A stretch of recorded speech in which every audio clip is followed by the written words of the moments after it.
était très modeste, surtout pendant les débuts. On a eu des prophètes aussi qui étaient très aisés, comme Salomon et Suleiman alayhi salam. Donc, ça veut dire que les deux situations sont possibles. Soit parce qu'on est proche d'Allah qu'on doit être pauvre, soit parce qu'on est proche d'Allah qu'on doit être riche. Voilà, la proximité d'Allah déjà est une grande richesse. C'est ça la vraie richesse. Maintenant, la richesse matérielle, Allah l'accorde à qui il veut et il restreint ça à qui il veut parce que c'est lui le connaisseur du présent, du passé et du futur. Et c'est lui qui sait ce que ce matériel aura comme effet sur le cœur de son serviteur. Donc, je retire ça aussi comme leçon à ce niveau, de ne pas faire de la condition matérielle ou de l'aisance une condition de proximité de Dieu ou de bien-guidance. Donc ça, c'était le troisième point. Je sens que ça va être un peu long aujourd'hui. Donc le quatrième point, c'est lorsque Youssouf alayhi salam va être tenté par sa maîtresse. Quand je dis maîtresse, il y a un maîtresse quoi, son maître, la femme de son maître, puisqu'il était esclave. Parce que dans le film, il avait toujours le statut d'esclave, mais c'est seulement qu'il n'était pas traité comme tel et il envisageait vraiment l'adopter pour qu'il soit leur héritier parce qu'il n'avait pas eu d'enfant. Zuleyha, qui est la femme de l'Aziz, n'avait pas d'enfant, donc l'Aziz non plus n'avait pas d'enfant. Donc il va être tenté par sa maîtresse, par sa maman, entre guillemets, qu'il a éduqué depuis qu'il est venu jeune dans cette maison en tant qu'esclave. Et il va refuser, en fait, de tomber dans cette tentation. Elle va tout faire. Voilà, elle est guidée par sa passion, elle est guidée par son instinct. Tout ce qu'elle veut, c'est cet homme qui est beau, on va dire, à mourir, qui est joli. Et elle ne résiste pas, elle n'essaye même pas de résister, elle ne lutte pas. Et elle va tendre un piège à Youssouf alayhi salam et essayer de s'offrir à Youssouf alayhi salam, mais de le prendre au piège de sorte qu'il n'ait pas d'autre choix que d'aller avec elle. Et là, Youssouf va pas en fait le faire, il va pas accepter. Il va pas accepter et il va adresser des prières et des invocations. Et moi, ce que je retiens le plus dedans, c'est qu'il dit, là je dis seulement la partie qui m'intéresse là, en fait c'est pas par sa propre force qu'il a réussi à résister. Ça soit parce qu'il est trop il a trop de pudeur, soit parce qu'il est trop vertueux, soit parce qu'il est trop fort qu'il a réussi à résister à Zuleyha. C'est parce que Allah subhanahu wa ta'ala l'a aidé qu'il a pu en fait s'en sortir. Et ça en fait c'est très touchant de comprendre qu'on n'est jamais assez fort pour pouvoir résister à toutes les tentations et qu'à chaque fois qu'on arrive à s'en sortir, c'est par la grâce d'Allah subhanahu wa ta'ala. Sinon nous-mêmes là, on n'est pas grand chose quoi. Ça c'est très important. Et la leçon que j'en tire, je fais le lien avec la guidance. Deux fois on a la grâce d'être très proche ou d'avoir cet amour du dîn, de la science religieuse, du Coran, de la prière, du jeûne, pour les femmes d'être plus enclins à porter le voile sans difficulté, pour les hommes aussi de pouvoir pratiquer les actes recommandés, obligatoires sans difficulté.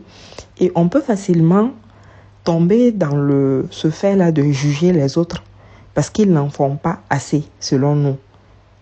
Parce que Allah nous a facilité, nous, de pouvoir faire ces choses. Donc, on va se mettre à dire, elle porte même pas le voile et puis elle se permet de parler de l'islam. Il fait même pas ses 5 prières correctement. Oh, genre, on tombe dans le jugement. Genre, nous, on est trop au-dessus et les autres sont trop en bas. Donc, on se permet de les juger. Alors que lorsqu'on se réfère à ce que Youssouf alayhi salam dit dans cette situation, c'est que si ça ne tenait qu'à nous, si ça ne dépendait que de nous, peut-être qu'on serait dans une situation bien pire que les personnes qu'on est en train de juger. C'est juste une grâce du Créateur que nous arrivons à dominer en fait nos passions et puis à nous adonner aux actes qui sont recommandés. Et peut-être que si on essaye de jeter un coup d'œil à notre passé, tout le monde en a, on se rendrait compte qu'en réalité, nous aussi, on a eu un parcours et un cheminement pour être là où on est. Et si on n'a pas un passé qui soit teinté de ce genre de désobéissance, alhamdoulilah, rabbil alamin, ça aussi, c'est une grâce. Mais au moins, on est sûr d'avoir un avenir, Inch'Allah. Et on ne sait pas de quoi l'avenir serait fait. Donc, ça serait déjà risqué et dangereux de se mettre à juger les gens juste parce que nous, on a eu la grâce et la chance de suivre cette voie qui est la voie aimée par Allah le plus facilement. Donc, si Youssouf alayhi salam, qui est un prophète, lui-même reconnaît que c'est par la grâce d'Allah qu'il a réussi à résister à Zuleyha, c'est que nous, on doit aussi avoir l'humilité de reconnaître qu'on ne parvient pas à suivre la bonne voie par notre volonté propre. C'est par une grâce du Créateur. Et rien que cette pensée devrait nous amener à être beaucoup plus tolérants envers les autres et à éviter de juger, parce qu'on ne sait pas en réalité qui est véritablement plus proche d'Allah. Nous, on se réfère seulement à l'apparence que nous voyons. Mais c'est Allah seul qui sait qui est son wali ou pas. Donc ça, c'était le point numéro 4. Et le point numéro 5, c'est par rapport à Youssouf alayhi salam qui va se retrouver en prison, justement à l'issue de cette altercation avec sa patronne qui ne va pas digérer le fait que Youssouf lui résiste, donc qui va comploter pour qu'il se retrouve en prison. Donc il va aller en prison de façon injuste, enfermé par l'Aziz et sa femme. La leçon que je tire personnellement de ça, c'est comme Allah le dit dans le Coran, à côté de la difficulté, il y a une facilité. À côté de la difficulté, il y a une facilité. Aller en prison était certes une grande difficulté pour Youssouf alayhi salam, parce que je pense que le fait qu'on soit privé de notre liberté, c'est la chose la plus difficile à gérer qui soit. Mais ce fut une opportunité pour lui de passer à une étape supérieure dans le rappel qu'il faisait aux gens, dans la dawa qu'il faisait. Et il va réussir de par la noblesse de son caractère, donc d'abord de par son exemplarité, de par sa douceur, mais aussi de par le rappel qu'il va faire à réussir à convertir la quasi-totalité des gens de la prison. Quand je dis les gens de la prison, des prisonniers, des gardiens, des responsables de la prison, donc la quasi-totalité des gens de la prison vont être conquis à sa cause, parce que lui-même, il était l'exemple palpable du message qu'il véhiculait. Donc, ensuite, toujours dans cette même scène ou dans cette même partie, tout bien qui touche à l'homme ne provient que d'Allah. Pourquoi je dis cette phrase? C'est que quand il sera en prison et puis après il y a des prisonniers qui vont faire des rêves par rapport au sort qui leur est réservé à la sortie, à l'issue de leur jugement. Et quand il va interpréter le rêve là, il va dire à l'autre qu'il sera tué et l'autre qu'il va aller et qu'il va devenir le cuisinier du roi.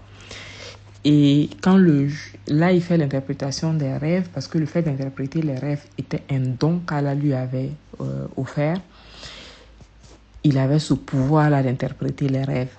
Donc, quand le jour de leur jugement va arriver et qu'on va venir les chercher pour les amener en ville, pour les juger, Youssouf alayhi salam, dans un moment d'inattention, va demander à celui qui est censé être sauvé et être amené chez le roi comme cuisinier. Il va lui dire, arrivé là-bas, en fait, il faut parler de moi au roi. Dis-lui que Youssouf est emprisonné injustement pour que le roi puisse faire quelque chose afin qu'il puisse sortir de la prison. Et là, moi, ce qui m'a choqué là-dedans, c'est que après, quand les prisonniers là vont partir, il va se rendre compte qu'il vient de faire une erreur. Il vient de demander à autre personne, à autre d'intercéder en sa faveur en dehors d'Allah. Il vient de se rendre compte que si il s'est retrouvé en prison ici, c'est parce qu'il y a une raison pour qu'il y soit. Il se rend compte que si Allah voulait, il ne serait pas en prison, puisqu'il est un prophète. Donc il se rend compte il n'avait pas à demander à quelqu'un d'autre de faire quelque chose pour lui, si ce n'est à Allah. Parce que si Allah veut quelque chose, la chose est. Donc pourquoi aller demander au roi de faire quelque chose pour que je sorte, alors que le roi des rois est celui qui est mon, on va dire quoi, celui qui me donne le message.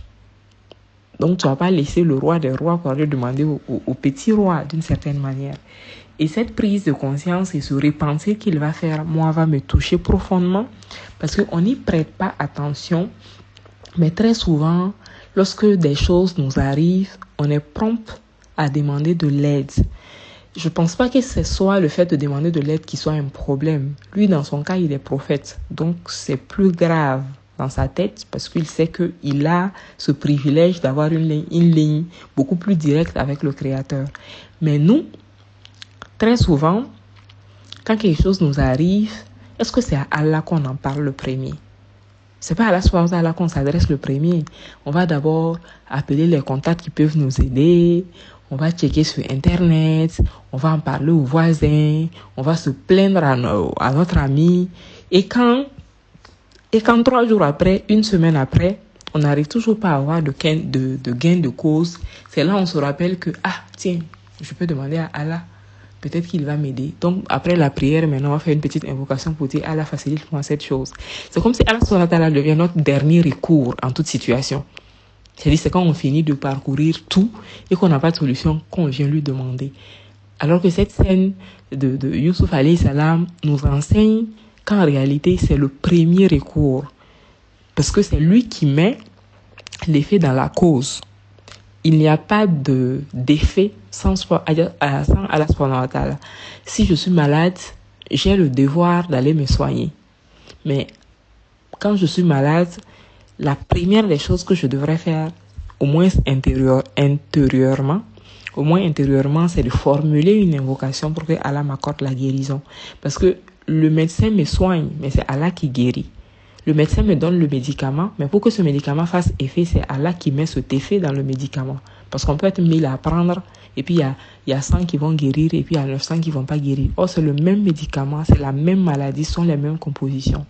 Donc, c'est pas le médecin qui décide, c'est pas le médicament qui décide. C'est lui qui met l'effet dans la cause. Mais c'est lui qui nous dit d'aller chercher la cause. Donc, en allant chercher la cause, on devrait s'assurer du fait que celui qui met l'effet de la cause, on l'a mis au devant de tout. Et puis, on a mis la chose dans sa main. On lui a confié, en fait, l'affaire avant de se rendre ailleurs pour aller chercher des solutions. Donc, cette scène, moi, ça m'a beaucoup touchée parce que ça nous amène à une remise en question face à chaque situation. Par quoi est-ce que je commence? Est-ce que dans ma tête, je me dis que c'est uniquement telle personne qui peut m'aider à sortir de là, ou je me dis, par la grâce de Dieu, je pense que telle personne peut m'aider? Parce que si c'est pas la grâce d'Allah, même si la personne essaye de tout faire, la personne va pas s'en sortir. Il y a une citation islamique qui dit, je sais pas si c'est un verset du Coran ou si c'est un hadith, je crois que c'est un verset du Coran, si l'humanité tout entière se réunissait en ta faveur, je paraphrase, pour qu'un bien puisse t'atteindre, ce bien ne t'atteindra que par la permission d'Allah.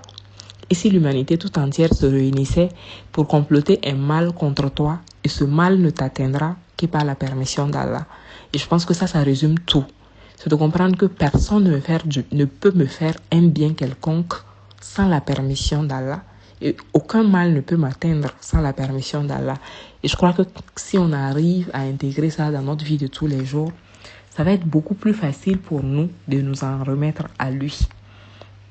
Donc, ensuite, toujours par rapport à cette partie de la prison, après, Youssouf alayhi salam va sortir de la prison. Ça va pas être tout de suite parce que celui il a commissionné va complètement oublier la commission par la grâce d'Allah, parce que Allah en a décidé ainsi, et par des concours d'autres circonstances, on va vouloir le faire sortir de prison parce qu'on a besoin de lui pour un problème que lui seul peut gérer.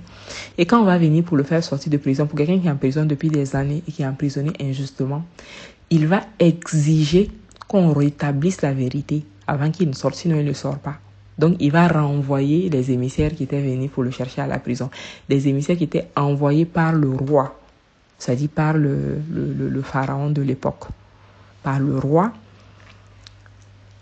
Je crois qu'en ce moment, on ne les appelait pas des pharaons, on les appelait des rois en Égypte. Donc le roi, il va envoyer des gens, il va refuser, Youssouf alayhi salam va refuser de sortir de la prison. Pourquoi? Parce qu'il a été envoyé en prison sous prétexte qu'il a essayé d'abuser de la femme de l'Aziz. Donc il va leur dire qu'il faudrait, quelle conjugaison ça la même, qu'il va falloir que le roi rétablisse la vérité avant que lui ne sorte de prison. Donc il va dire aux émissaires d'aller informer le roi et de lui dire de s'informer par rapport à l'histoire des femmes qui se sont coupées la main. Parce qu'effectivement, il y a une scène où des femmes invitées par la femme de l'Aziz vont se couper la main du couteau tellement ils sont subjugués par la beauté de Youssouf alayhi salam en le voyant passer. Donc le roi va se renseigner et effectivement, ils vont convoquer toutes les femmes qui étaient là, plus la femme de l'Aziz qui avait assez vieilli, un peu vieilli en son temps.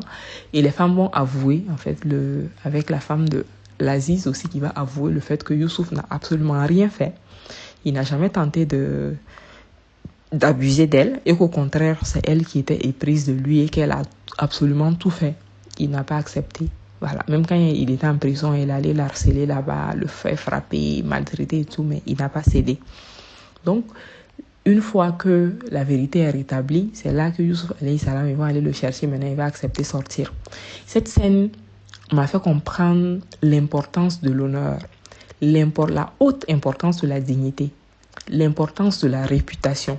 En fait, c'est pas quelque chose qui est à négliger.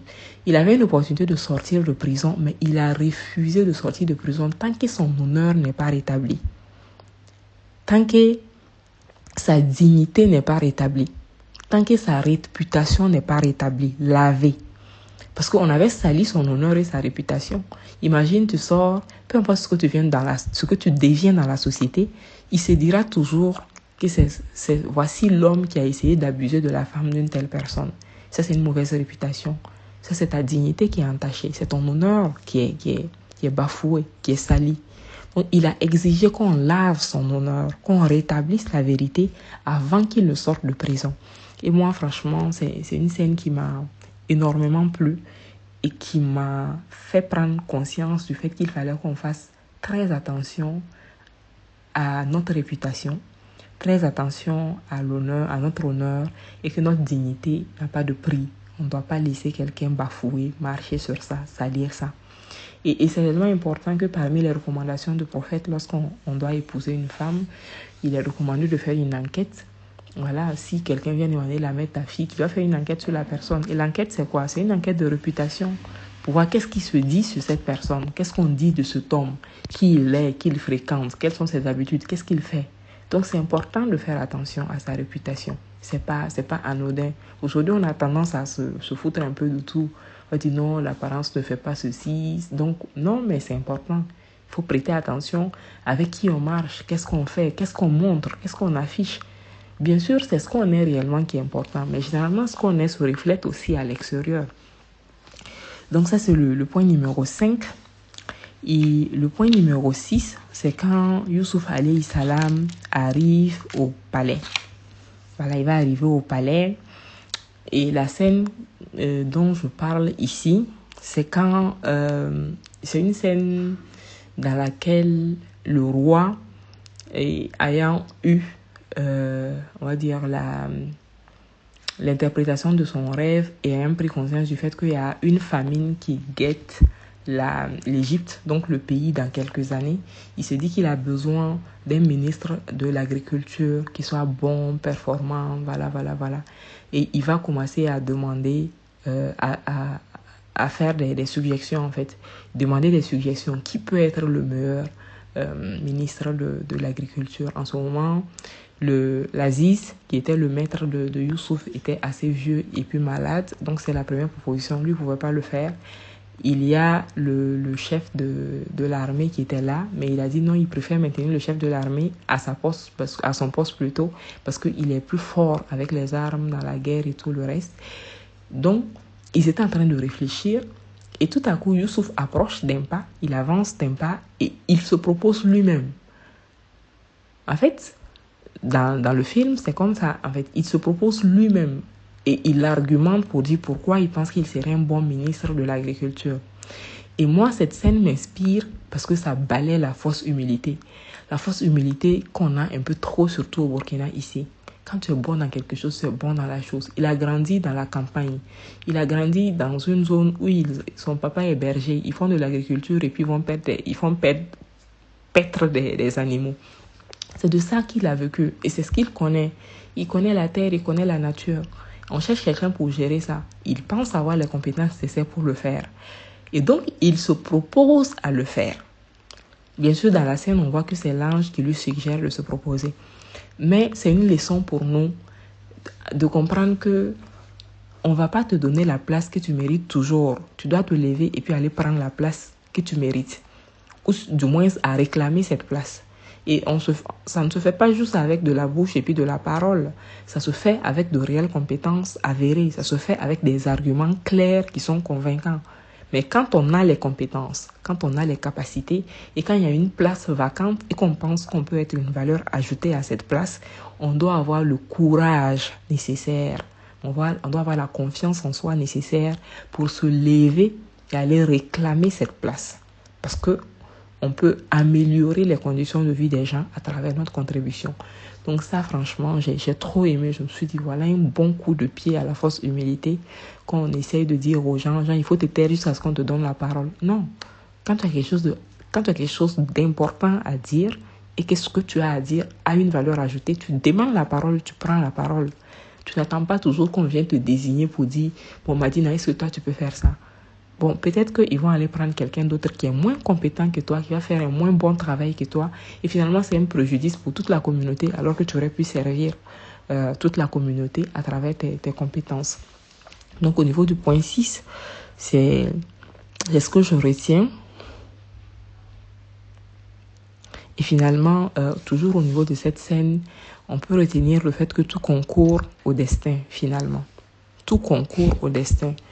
Voilà, il fallait qu'il soit jeté dans ce puits, il fallait qu'il se retrouve sur ce marché d'esclaves, qu'il se retrouve dans cette famille, qu'il aille en prison, qu'il rencontre ce cuisinier du roi et que finalement ce cuisinier du roi se rappelle de lui des années après pour le recommander pour qu'il vienne interpréter un rêve et que de là il puisse devenir le ministre de l'Agriculture d'un pays aussi avancé et développé en son temps.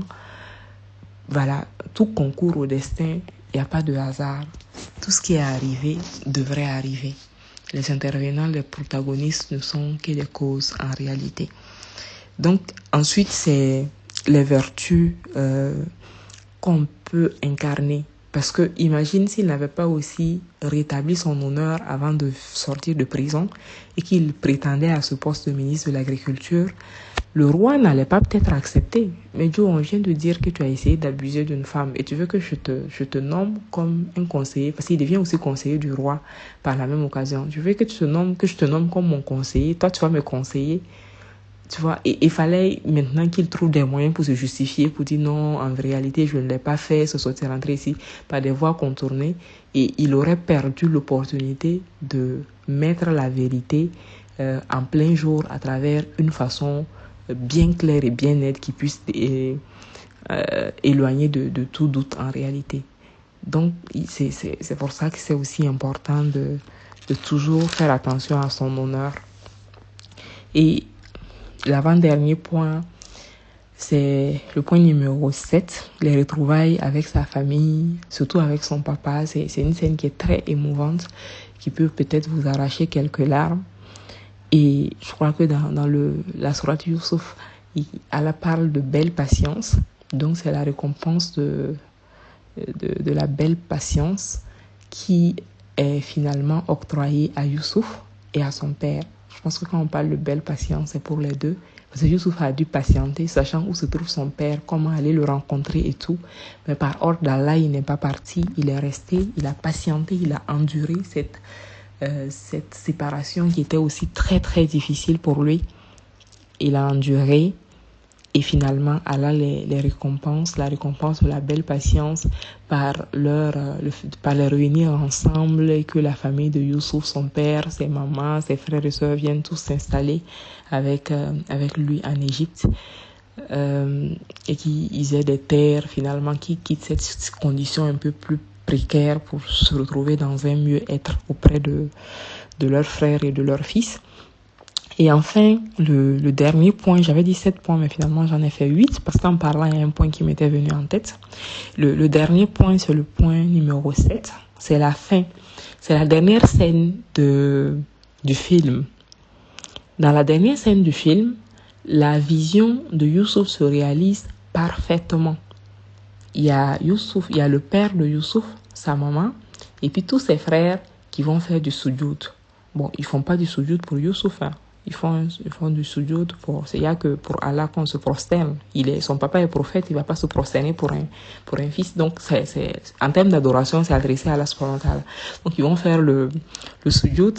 Et dans cette scène, les frères se rendent compte en réalité que finalement, ils ont fait tout ça pour finalement parvenir au résultat qu'ils voulaient éviter. En fait, finalement, ils ont fait tout ça pour faciliter la réalisation du destin de Youssouf, donc de sa vision. C'est pour dire, on n'a pas le contrôle de notre vie. On n'a pas le contrôle des choses. On n'a pas le contrôle de notre destin. Les choses nous échappent en réalité. C'est une illusion de penser qu'on peut contrôler tout. Même ceux qui complotent, même ceux qui essayent de prendre les choses par avance, de déterminer l'avenir, de déterminer le destin d'une nation, d'un peuple. On contribue, on fait de notre mieux. Mais en réalité, même une simple invasion de criquets peut nous faire comprendre à quel point on n'a aucun contrôle sur la vie. Un petit tremblement de terre de 2 secondes peut nous faire comprendre à quel point on a très peu de pouvoir sur le cours des événements dans la vie. Et que tout ce qu'on fait, même si on a l'impression de forger notre destin et de définir l'avenir, de définir le devenir des choses, on ne concourt qu'à la réalisation de notre destin qui a été écrit par Allah subhanahu wa ta'ala depuis très longtemps. Parce que nul ne peut échapper à son destin.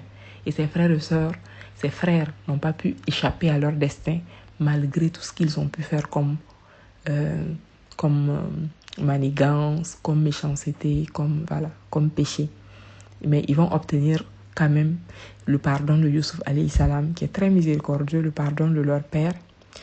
Et dans cette scène ultime, il y a un des frères de Youssouf qui semble être celui qui est le plus méchant, on va dire, qui s'appelle Judas, je crois, si je ne me trompe pas.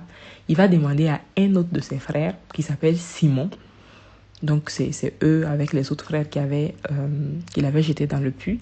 Il va demander à Simon, pendant que Youssouf se tient très sapé, bien habillé, à côté du trône du roi, avec le roi, son papa, sa maman et tout. Et eux, ils sont un peu derrière. Ils sont en face, en train de les regarder regroupés. Donc, il parle entre eux deux, en fait, doucement avec son frère Simon. Et Judas lui dit... je pense que, en gros, il lui dit qu'ils ont perdu la bataille. Mais ils ont perdu uniquement la bataille, ils n'ont pas perdu la guerre. Et il demande à Simon, est-ce que tu penses que les descendants d'Israël seront appelés des Juifs ou des Joséphites? Parce que le nom de Joseph, de Youssouf en français, le nom chrétien, c'est Joseph. Est-ce qu'ils seront appelés des Juifs? Juifs, ça veut dire des descendants de Judas, ou bien des Joséphites, des descendants de Joseph. Je crois qu'on a la réponse aujourd'hui. Les descendants d'Israël, de Jacob, sont appelés des Juifs. C'est pour dire qu'en réalité, Youssouf a accompli sa mission, il est parti, mais les frères n'ont jamais abandonné l'idée de récupérer le pouvoir ou de faire les choses pour que ça aille dans leur sens. Mais en réalité, malgré tout ça, est-ce qu'il peut faire les choses en dehors du plan d'Allah? Malgré tout ça, il pense faire du mal à qui? Il n'y a que le plan d'Allah qui va se concrétiser. Malgré tout ce que Judas et ses descendants sont en train de faire, ils ne peuvent échapper au destin préétabli par Allah subhanahu wa ta'ala. Je vais m'arrêter là. Ce sont les 8 leçons que je voudrais partager avec vous.